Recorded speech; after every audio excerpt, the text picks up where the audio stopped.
Is this microphone on? We'll give everybody a couple minutes to use the restroom. I think there was a couple people that stepped out and said they were going to be right back.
It was just my family, and they are not there at the moment.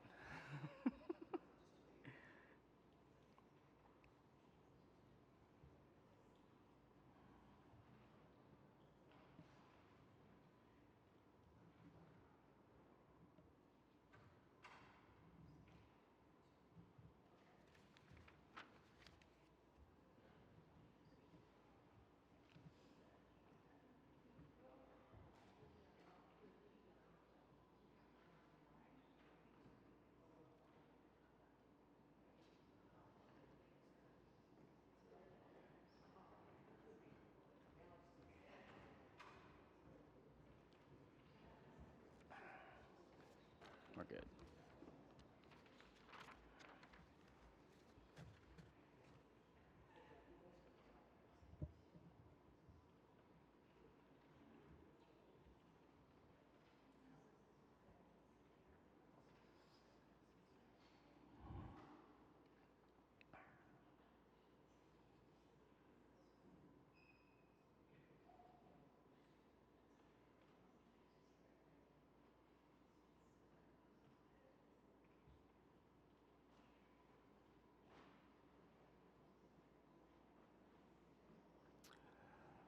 All right, I think I'm going to call the meeting to order. I've appointed parliamentarian Colleen Sims again. Thank you, Colleen. Thank you. Per the bylaws, to reach quorum, we have to have 15% of membership, and I believe that we are there. Membership is active members. I believe we're 290 active members, correct?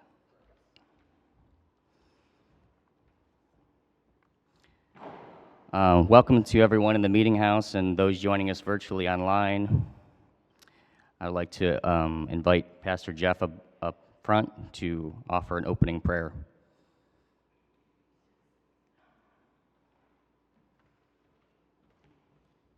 I'm sorry. Am I praying? All right, thank you. I was planning for ice cream, so I didn't hear what I was called up to do, and so let us pray.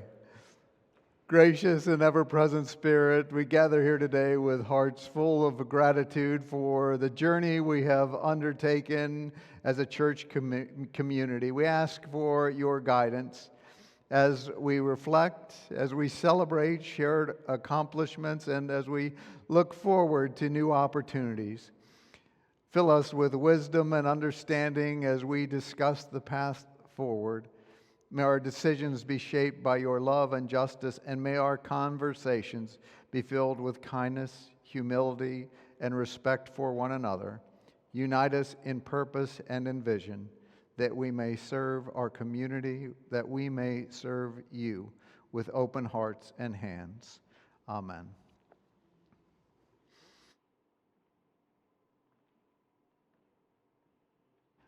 Thank you. And just some housekeeping up front. In order to assist with the minutes, if you're stating a motion, seconding a motion, making a comment, or asking a question, please state your name. That would help the minutes being taken very, very, very much. First on the agenda, well, second, I guess, is the approval of the minutes from the semi-annual May 5th, 2024 meeting. I would like to entertain a motion to accept the minutes from May 5th, 2024. Moved by Kelly Ramirez. Can I get a second? Second by Larry Becker. Any discussion or questions about the minutes?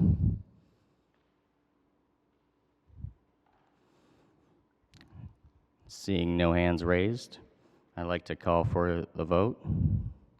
All in favor of approving the May 5th, 2024 semi-annual meeting minutes, please raise your hand.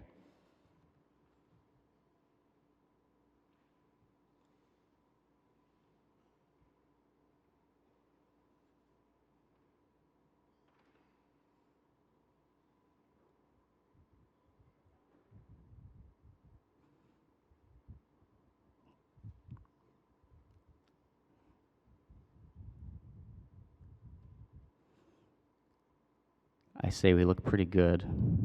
And all opposed? One opposed? And any abstentions? All right, the May 5th, 2024 semi-annual meeting minutes have been approved. All right, next up is the annual report. Just so everyone knows, the church profile that the church has put together with the transition team is going to serve as the annual report. It can't be released yet because we're waiting for some final approval from the association. Jeff will speak a little bit about that later. And there'll be physical copies eventually soon. I just wanted to highlight a few things of the past year. One of the things that I really enjoyed was the baptismal service that we all had. We had affirmations of some new baptisms and old reaffirmations of baptisms. I was very thankful to participate in that, and I hope many of you felt the same way. We've opened our parking lots to the shower bus. It's more than just a shower. It's mobile therapy for these people that need that service. And so I'm glad that we've opened our hearts to the community in that way. Pastor Jeff has taken us out of our comfort zones. In June, we had bluegrass in the worship. And coming up in October, we're going to have hip-hop, so buckle up. Amplified Youth. Bobby's done a great job with this.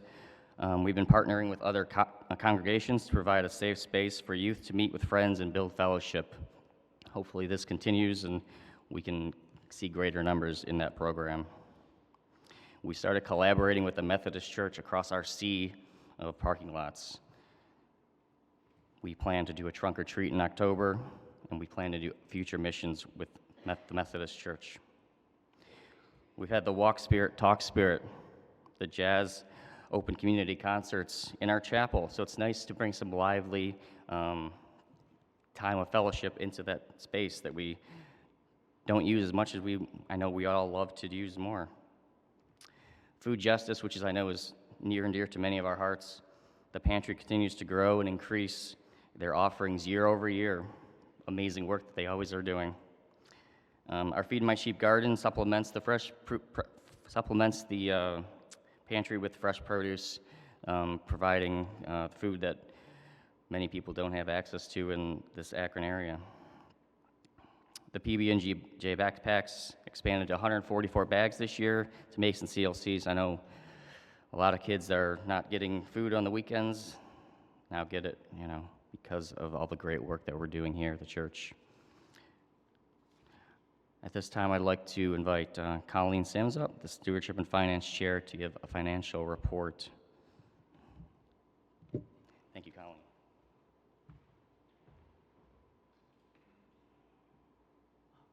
Thank you.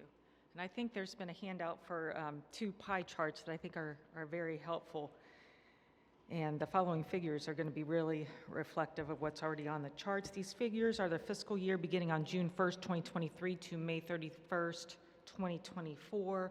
As you can see from the chart, the income was $1,074,000 and some change.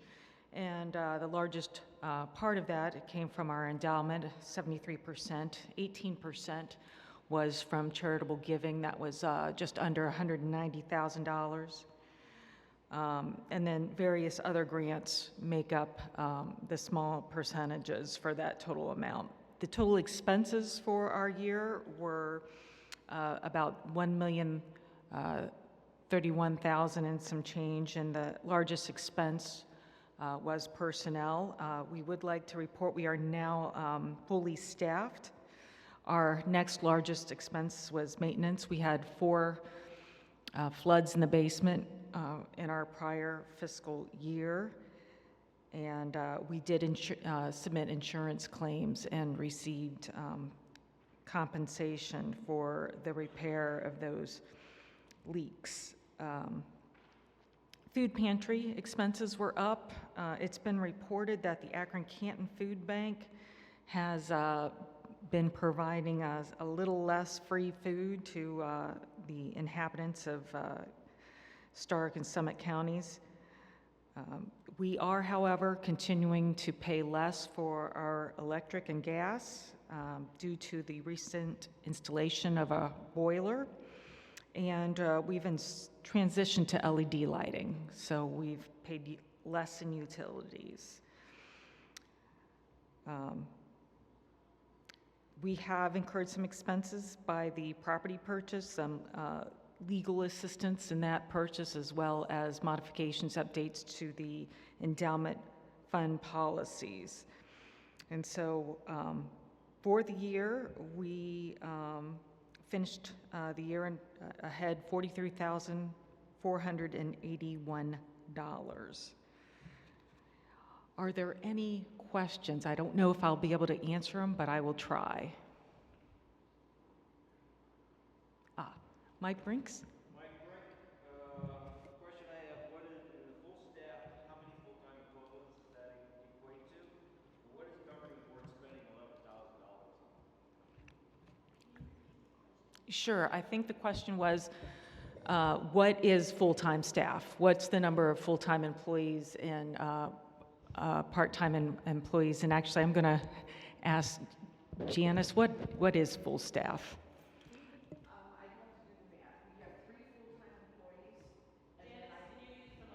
Oh, sorry. We have 3 full-time employees, but I'm going to have to do the math. We have about roughly 14 part-time employees, and I'd have to do the math to figure out how many full-time equivalents that would add up to, because some are 4 hours a week, some are 10 hours a week, some are 20 hours a week. It's not easy to do off the top of my head. The governing board expenses, that's where we booked a lot of the property purchase. We had we had to do an environmental study, we had to do an appraisal, we had several different expenses related to the property purchase, and it went into the governing board line because we didn't have another line to put them in. Why isn't it in the cost of the asset? The cost of the asset. Because we don't have the asset. The purchase hasn't gone through. Yeah. Yes. And Janice, don't go anywhere, please. Oh, and I'm sorry, can you state your name for the minutes? The question was, what has Debbie been replaced? When obviously we all miss Debbie. She was a very big asset to the organization. Debbie had a dual role. She cleaned predominantly. That was more the majority of her job. But then she also did food service when we had the occasion to have food service. After her departure, we initially approached replacing her with the same type of job. But then as we started to look at the staff and look at what we have from a food service standpoint, at this point in time, we don't have the number of events on a monthly basis to support a food service person that's dedicated to just food service. We're only operating 2, sometimes 3 food-related events a month, and that's not enough for a person, to have a person on staff for that. So what we are doing at this point in time, we've reorganized the facility staff to address the needs that we have on a weekly basis. And what we're doing is we're outsourcing the food as we need it. So for example, we had an event here yesterday. We had a luncheon for the Daughters of American Revolution, and we use a caterer. And basically it's just a pass-through. We use a caterer to supply the food for them. So that's what we're doing at this point. That's the initial approach, just because we don't have the food service events to support it.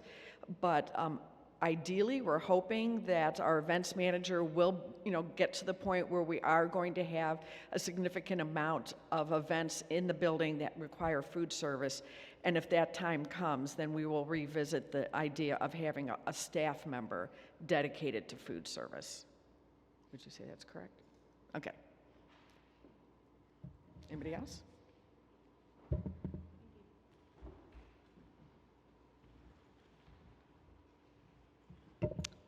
Thank you, Colleen and Janice. Next up on the agenda is the Endowment Subcommittee Protection Review. When we did the changes to the endowment this past spring, there was questions on how can we protect the endowment, what can we do to maybe help us bring in more money into the endowment. In June, the governing board committee established, the governing board established a committee to research some of these options.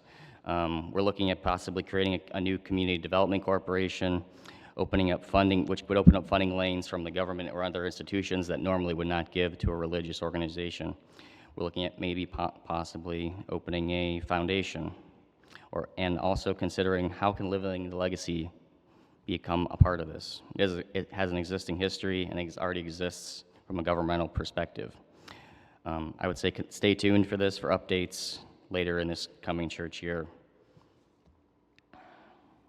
Next up, the property purchase update from the University of Akron. As we know, the University of Akron is a state university and the deed was held by the state. We are waiting since, August or July of 2023 for the governor to sign the deed and hand it back to the university so they could transfer it to us. In early August, we learned from our real estate attorney that the governor would be signing it, and it has been signed. It's been mailed to the university, and we're waiting for basically everybody to come together and say we can finalize the sale. Part of that, finalizing the sale, is for us to establish financing to purchase the properties.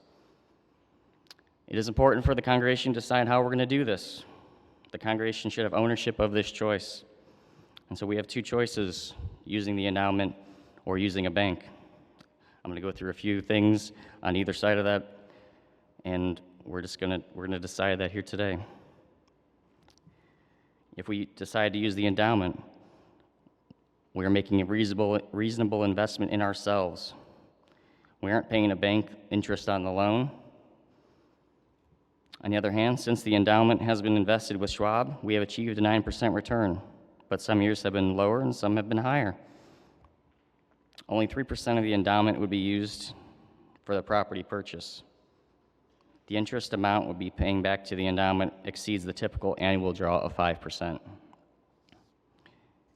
If we decide to use First Commonwealth Bank, we of course aren't pulling money directly from the endowment. The bank has offered an interest rate of 7.09%. Under the loan terms, the rate would be reset every 5 years. The rate could rise or the rate could fall. The initial rate of interest is lower than the average annual return from the investment at Schwab, though of course that's not guaranteed.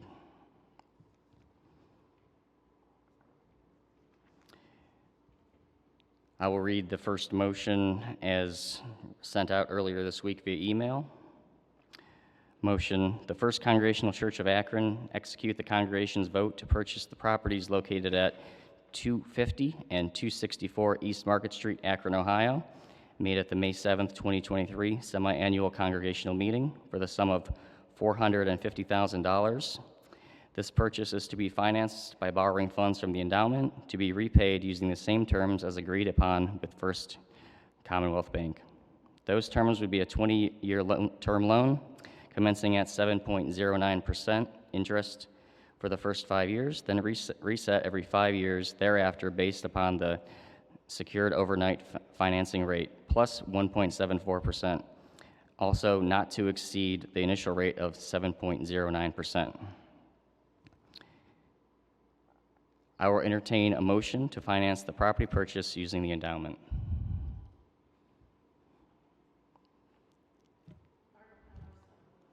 Margaret Maurer moves to accept motion 1. A second? Jessica Knapp, second.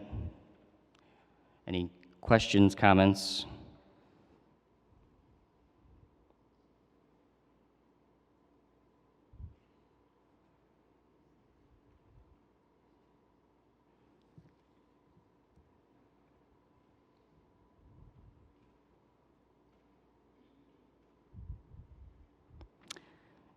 Seeing none, I will ask for a vote. For those wanting to accept motion 1 to use the endowment to finance the property purchase, please raise your hand.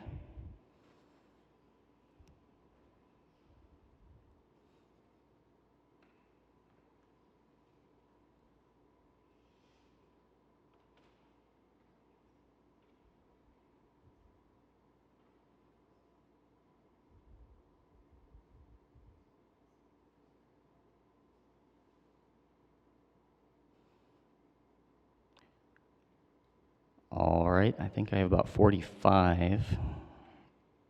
And all those that do not want to use the endowment to pay for the property purchase.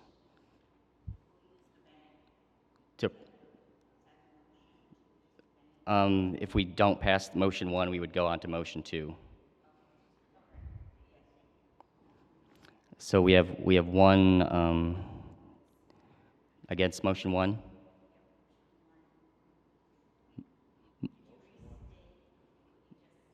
Motion 1 is to use the endowment to pay for the property purchase. Right. And if motion 1 doesn't pass, we're going to go to motion 2. We have one against motion 1. Any others against motion 1 to use the endowment to pay for the property purchase? Against, yes. We have 4 against. Any abstentions? All right, motion 1 carries. We will not entertain motion 2. As motion 1 is passed, we will use the endowment to pay for the property purchase.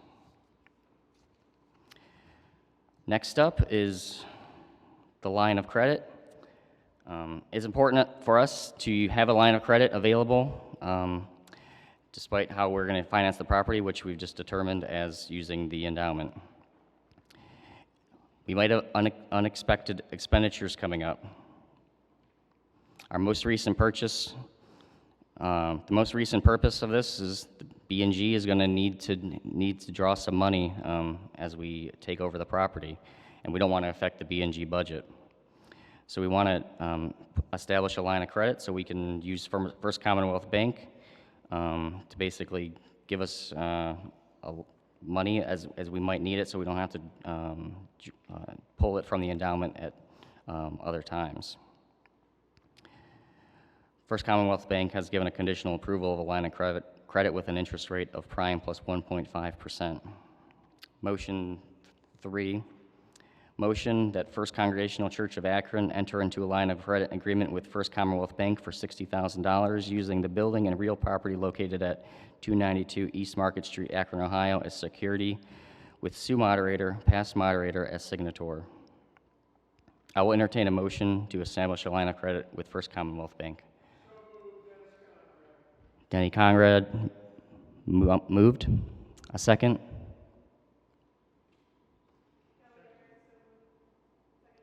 Kelly Ramirez beat you to it, Larry. Second. Second by Kelly.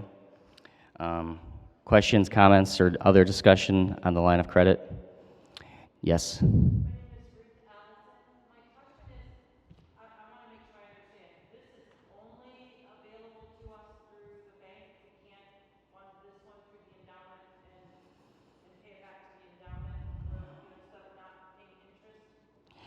We potentially could, use the endowment for this, but, I mean, this is just establishing that if we don't want to, at a time that maybe the endowment's performing really well, we don't want to just pull a small amount from the endowment to take on a project that might be in line right at the moment that we need to take on. If we don't use this line of credit, we don't necessarily have to pay the bank to use it unless we're actually saying, let's draw on the line of credit. So this kind of just opens up an avenue for us to be able to use the line of credit. Yes.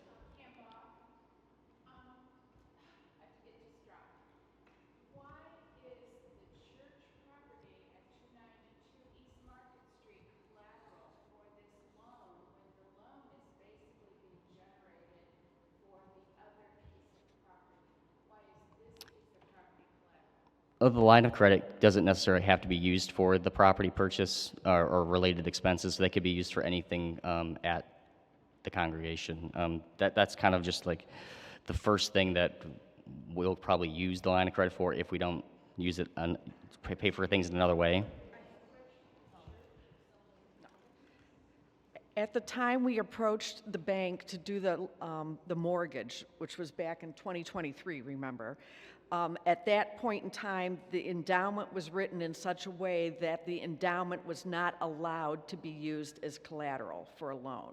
So we had to work with the bank and we had to use the building as collateral for the loan. We changed that back in June, May at the semi-annual meeting. But the time when the original agreement was done with the bank, we weren't allowed to use anything but the building for collateral. Is the contract that you're going to have with the bank the same as what it was in 2023, or is it updated for today's prices, the interest rate, terms? Well, we're not going to work with the bank for the mortgage because that was just decided. But the line of credit that's the most recent offer. They just updated it.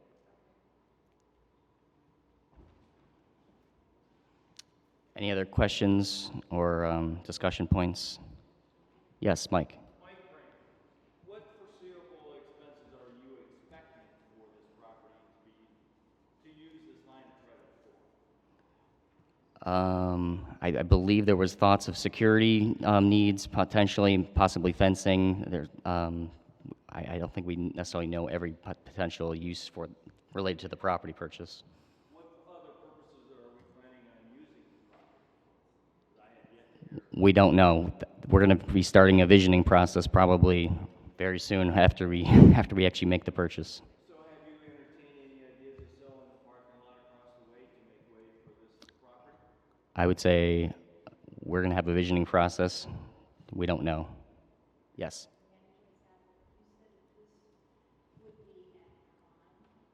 Prime plus 1.5%. 5% right now.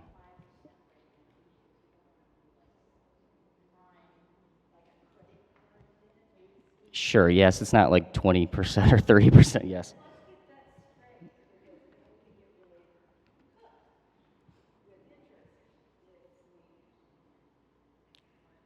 Exactly, sure.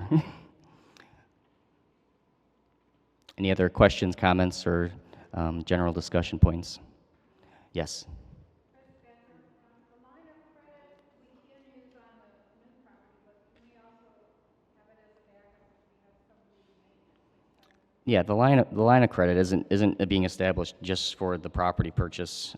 We can use that for other expenses that we decide to at the time. It's just we're establishing the relationship with the bank to say we have this line of credit, and at some future point in the future, wow, we need X amount of dollars, up to $60,000. They'll give us that money, and we can use it for a project that we decide to use it for. Sure. The property purchase isn't, the properties that we're purchasing aren't tied to the line of credit. Jess? If we did not approve the line of credit today, is that something that we could go back and revisit with different collateral at a later time? Sure, we could also modify the motion if we really wanted to. I think since the endowment is potentially could be used, if we wanted to, if we prefer to not say 292 East Market Street, Akron, Ohio.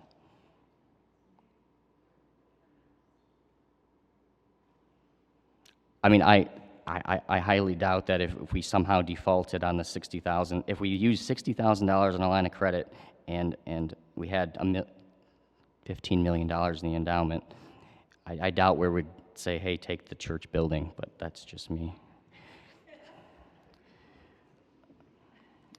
But if anybody wants to motion that we modify this motion, we can definitely do that now.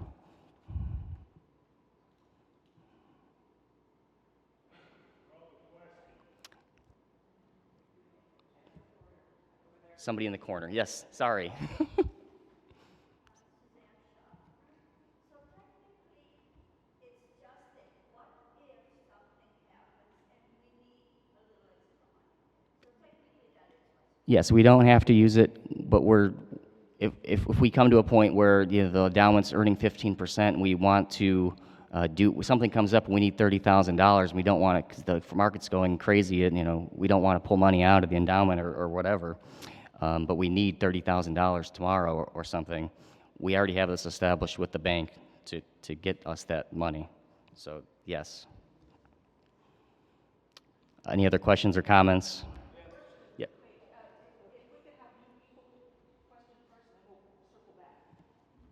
Todd.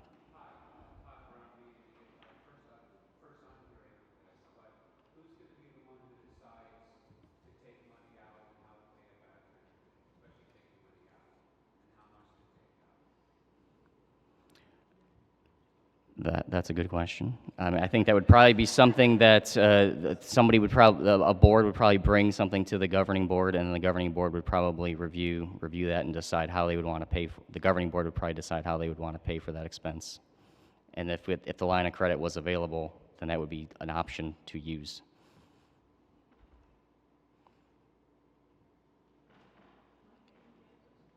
What is the term on, how many years is this line of credit open for? Is there? It's open ended as far as I know.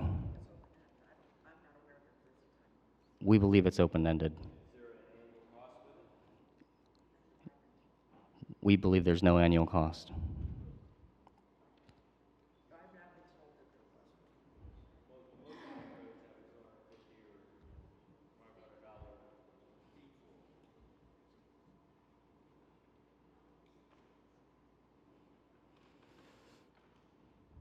Yes. I don't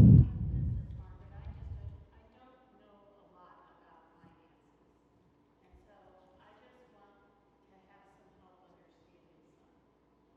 If I understand it properly, the purpose of the line of credit is to provide the church with a little flexibility should it find itself at a point where it needed to react quickly to a financial need. And that is all. Is that correct? That's my understanding, and that's what we would use it for. Like I outlined prior, if we don't want to pull money from the endowment and we don't have other line items we can draw from in the budget, and some expense comes up that we need to pay ASAP, we could use this line of credit. There might be expenses, as Mike brought up, but as far as we know, we have not heard of expenses related to it.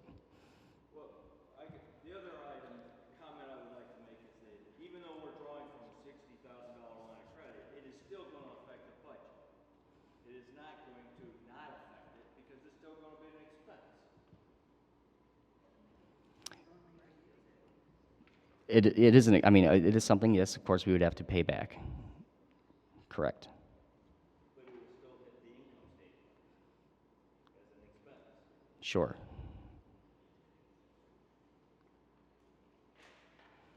Yes. Please just state your name.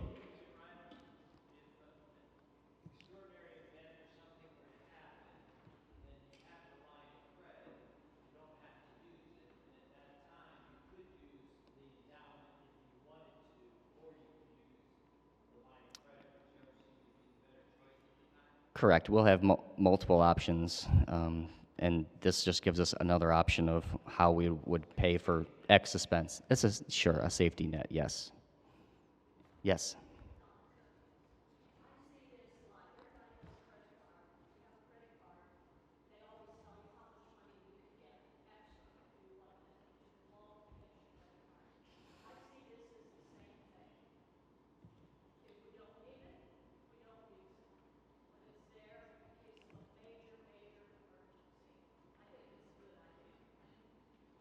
Janice, sure, please. I also just want to share a little bit of history for those that may not be here. Back in 2017, the church took out a line of credit to pay for the LED lighting conversion. It was a $50,000 project, and they took out a line of credit with Dollar Bank to do the conversion. We have since paid off that line of credit. That was paid off in about 2020-ish. But at that point in time, that was when we moved all our money from Vanguard to Schwab. And at that time, stewardship was pursuing opening a line of credit. We were going to open it at Schwab, but for other reasons, we chose not to.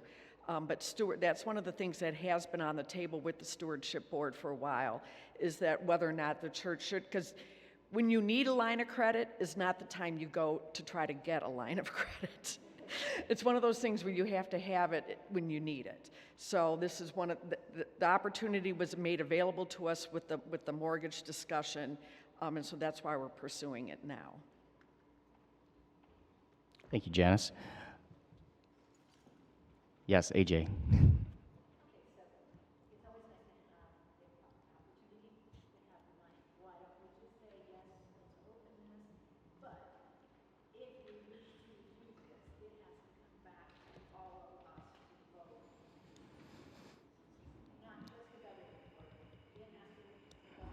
We'd have to,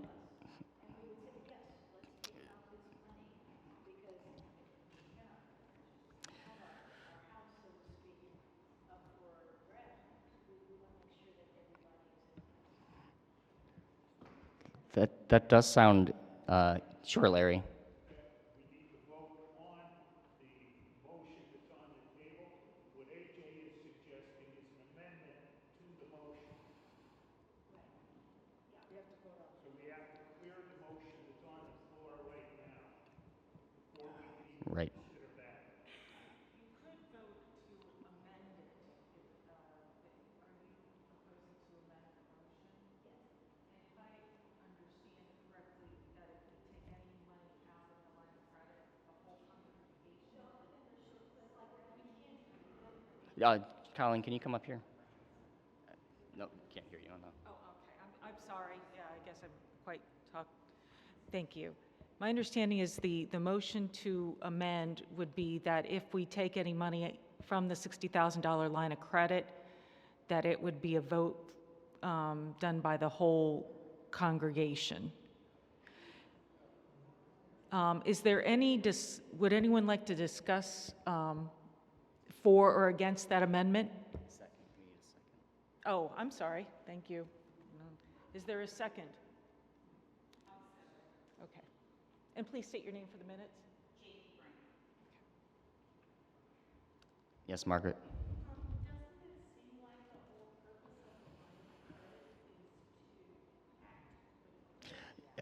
Yeah, that is my, yeah, my feeling on this is, the reason we have the line of credit is so we want to be able to act quickly, and we have a situation that we need to handle. If we need the entire congregation to vote, that means either we're really close to an annual or semi-annual meeting, or we have to call a special meeting, and I don't know. Sometimes we have trouble getting people here for a semi-annual or annual meeting where we know a month in advance. If we need to get quorum in a week or less, we can vote. We can make any motion we want, though. We've already seconded that. What is the motion on the table?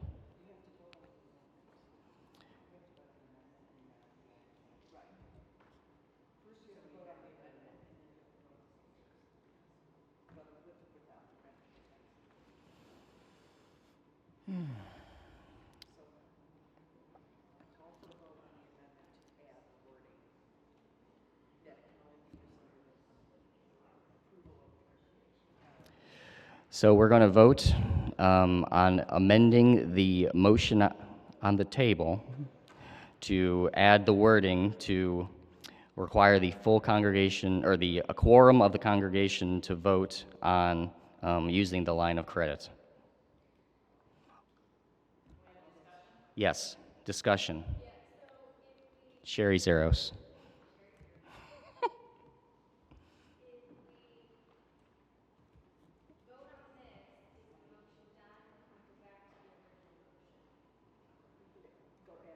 We'll be going back to the original motion.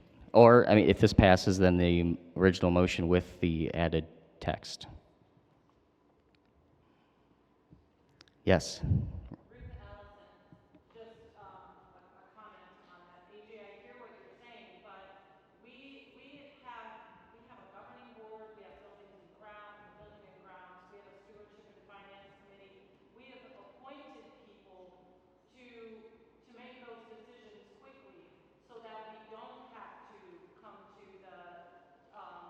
Congregational meeting and have a special meeting or a special vote. Because if we have a situation that arises in December and we are not due for a congregational meeting for 4 months, every single time we want to use that line of credit, we'd have to call this congregation to order and have a special meeting. So we have to, at some point, entrust the care of those decisions to the Building and Grounds and Stewardship and Finance and Governing Board, because that's why we have those different groups. That's just what I think. Yeah, Denny in the back. If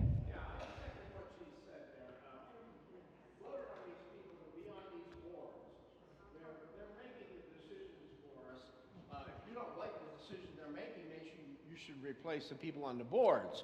But, I don't see any reason for an amendment like this. Yes, Mike.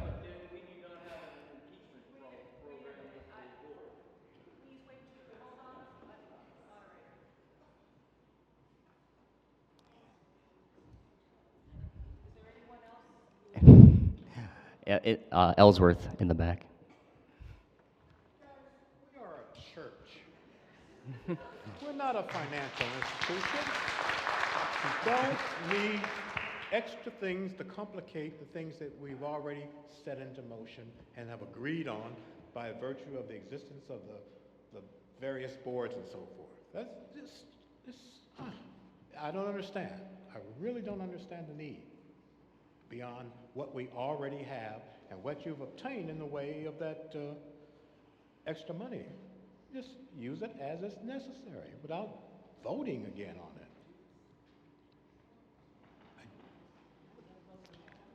Any other questions, comments, or discussion points? Yes, right up here front. I think it's a matter of trust. As If Billy we Joel don't said, I trust- agree.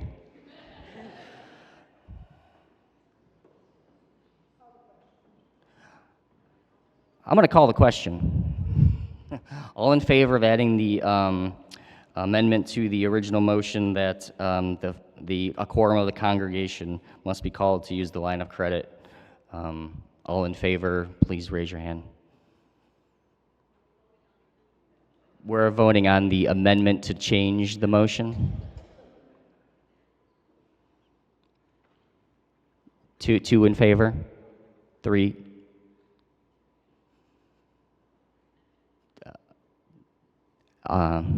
Three-ish in favor.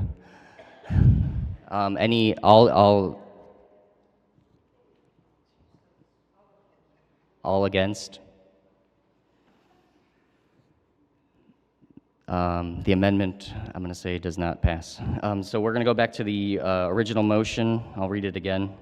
Motion that First Congregational Church of Akron enter into a line of credit agreement with First Commonwealth Bank for $60,000 using the building and real property located at 292 East Market Street, Akron, Ohio, as security, with Sue Yoder, past moderator, as signator. We already have a second we already have a motion and a second. I don't think we need to do that again. Questions, discussion at this point? Todd is calling the question, and I'm going to agree with him. All in favor of approving motion 3 to establish the line of credit?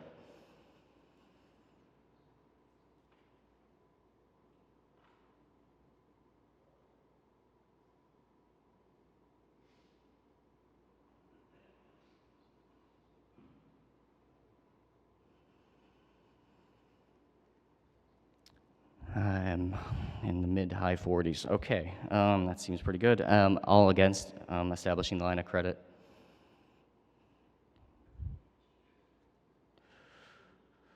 We have 4. Any abstentions?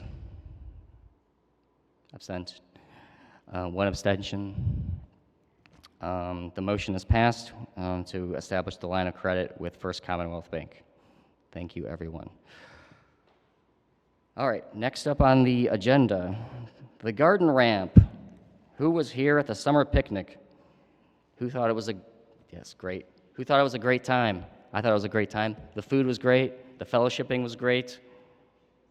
What wasn't great? I don't know, that all sounded, well, I couldn't tell what that was, but I think what you all were thinking was the setup and the putting away of the stuff. What would have made it a lot better? The garden ramp, right? Okay, yes, I agree. So we have approval from the city to put in this garden ramp. We've been working with the contractors, and the work should be starting soon. So that's great news.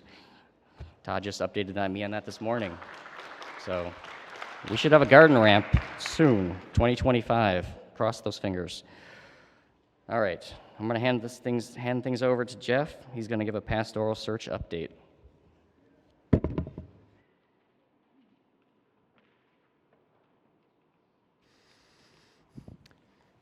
Well, I'm not going to ask for a vote for anything because you guys make this way too difficult, so forget that.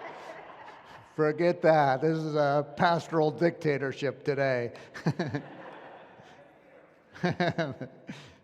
Unless you call to remove me, but I already looked that up, and you have to call a special meeting for that, so this doesn't work.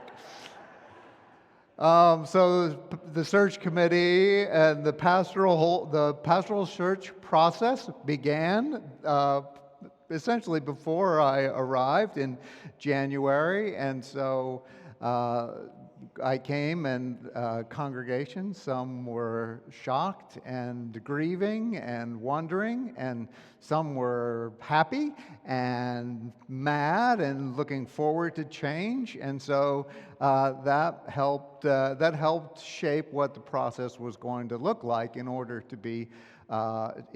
to put together a congregational profile that wasn't reactive either way, but one that understood what the values and the passions of the congregation were in order to create a document that would fairly represent the hopes and the things that we felt were important as a congregation. And so we had individual meetings, we had some small group meetings, we had larger group meetings, we had regular meetings, we had special meetings, we had running into each other in the hallways, we had all kinds of different things that actually took place to think about the future of the congregation. And so all that information actually went into notes.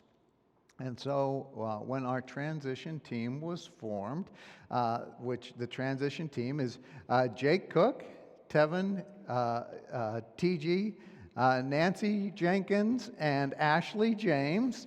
And so they took all the words and thoughts and passions and shaking fists and praying hands and everything that was brought to an idea about who we were and what people wanted the congregation to become was tried to put in notes and brought to them. And so they need a special commendation and special applause and thanks and gratitude and appreciation. Because this was not only tedious, but a difficult time of saying, all right, when we have people who have different opinions, how do we put that into one into one form, and I think they did an excellent job of doing that. And so, one of the things that I think that you'll see is that, and I want to announce a postponement. We were going to do a split party, going over the profile and going over and having ice cream in the garden. We're going to go we're just going to do we're going to do a garden ice cream party afterwards, and we can look at the profile later, and I'll explain a little bit more about that. But one of the things that I think was the transition team heard was a desire for the congregation and the new settled pastor to be compassionate and collaborative. And those are the two, that's my interpretation of their writing. So you might see something else. But I think that was one of the things that those two things stood out to me as so wise into hearing the great variety that was brought to this document. And to be able to put those two things together, I think showed a kind of wisdom that transcends what one might normally expect out of committee work. They really did find a way to listen and to put a lot of different ideas forward into a way that is, I think, very compelling. I also want to say that when we talk about collaboration, one of the things that I've been trying to do is to be more collaborative as a congregation. So as you expect a leader who is collaborative, I hope the congregation understands being collaborative. And that means Trunk or Treat, October 27th, that you all will have at least as many cars as the Methodists provide for all the children that are going to come out to get some goodies. So if you haven't written that down on your calendar, write that down, not just as a thing to do, but as a way that we have envisioned our future together as being collaborative. We are going to play with the Methodists in this ocean of parking lots to create a great sea of candy that's available for anybody in the community. We're also working on community meals. We're working on making Walk Spirit, Talk Spirit a collaborative endeavor. And so we talk about amplified youth as being part of the pride. There'll be a lot more to move forward. And so I really want to say there's a lot of work that this transition team had to do, and they did it so very well. So we decided to use the profile because it talks about the congregation. It has the annual report, has all the things that we did as our annual report. Then we hit a snag because our association general minister for the Living Water Association moved to Florida. And so we worked on this, but it didn't get approved. And so, I'm sorry? It got approved, all right. All right, Holly. So we do have it. Thank you. So we do have it printed. I asked the question and didn't get a response back from Brian. So Kelly heard that. All right. And so it's approved. So that's really why we didn't put it out yet, because it hadn't been approved. And though the back and forth has been pretty minor so far, didn't want to give you something that was going to be changed. And so now we're ready to go. The search committee has it, and so we'll do maybe next week, maybe after the 29th, we'll get together to look at the profile, because it really is a great document that talks about the hopes, and not only the past, but the hopes of the congregation. And so now that it's approved by the Living Water Association, it also needs to be approved by the National Association of Christian Congregational Churches. And I believe they said they would do that they would accept the UCC approval. So now it'll be up on both denominational websites as well as our own new website for the new Congregational website. So it should be available soon. We'll also have some printed ones. It is a 40-page colorful document, so we didn't want to give one to everybody. It's too expensive, and especially if you don't need it, don't want it, you don't have to take one. And so, but if you want one, we will get it for you. And so that will be up on the web as soon as the search committee meets the first time. They will have an opportunity to receive profiles. And now, so it could be that nobody is interested in this congregation and no profiles will come in. And so I'm about to get to that. No, this is a part of the mistrust, isn't it? Trust me, I will get there. I will get there. So part of the so as soon as that happens, we'll be able to get it. Now, this is what I want to warn folks is this is a 2-yes process. So pastoral candidates have to say yes, we want our profiles to go there. And so it isn't, we don't just receive everybody who is in the process. That we don't just receive every resume. It's not like Indeed where you click on the pool of resumes and they all come flooding in. This is a process where it says, here we are, and other candidates have to say, yeah, we would like you. So that means maybe there'll be nobody. No, that can't be. You guys are loving, wonderful people, right? You'll get. I already know a lot of folks. So I know several folks who are interested, and so profiles will be coming in soon. And so as soon as that happens, the search committee will begin going over them. And the search committee is. Are you ready for this? All right. So we've carried over half of our transition team, so that to make sure that the congregational profile is heard and to be able to answer questions. So Nancy Jenkins and Tevin TG are doing our carryovers into the search committee. And then additionally, we have Ruth Allison, Donna Acuna, Tim Knapp, Carrie Peterson, Susan Wilson, and Eric Roberts. Do you want me to say them again? Nancy Jenkins, Tevin TG, Ruth Allison, Donna Cunha, Tim Knapp, Carrie Peterson, Susan Wilson, Eric Roberts. And so these are the folks who now hold the future in their hands. And now, did I skip anything? Are there any questions? You all have been here so long. Are there any other questions? Suzanne?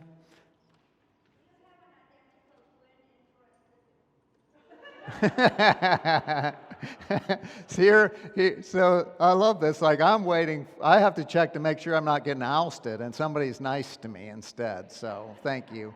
I will answer. So really, I am not a part of the search process other than being the pastor for the search committee and helping the search committee know they're supported.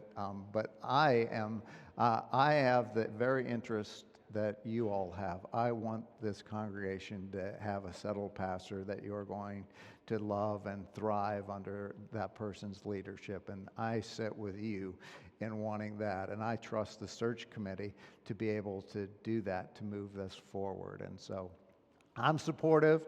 Congregational will be supportive. And we look forward to however long it takes. And when people ask that, I will tell you the right person at the right time, and that's it. That's all we know. All right? Are we good? Are we ready for ice cream, Chris? Yeah. We have drumsticks. We got Snickers bars. We got Eskimo pie. I don't want to spend. I love the drumsticks, so I kind of stopped looking there. I know that we have Snickers bars too because they were under the drumsticks. Are you lying to people? No. Oh. No. Well, don't say that. I bought it. I looked in the refrigerator. Bobby, did you put any of your leftover gelato out there? All right, that's what we got. Drumsticks. If you're curious, go to the garden.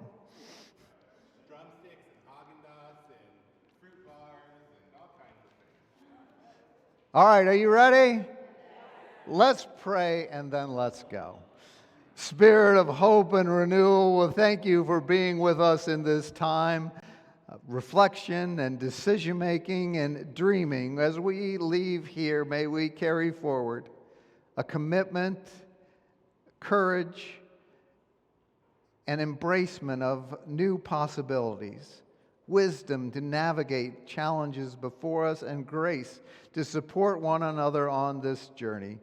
May our actions in the coming year reflect the values of compassion and justice and love that you have placed in our hearts and on our minds. Go with us now and always. Amen.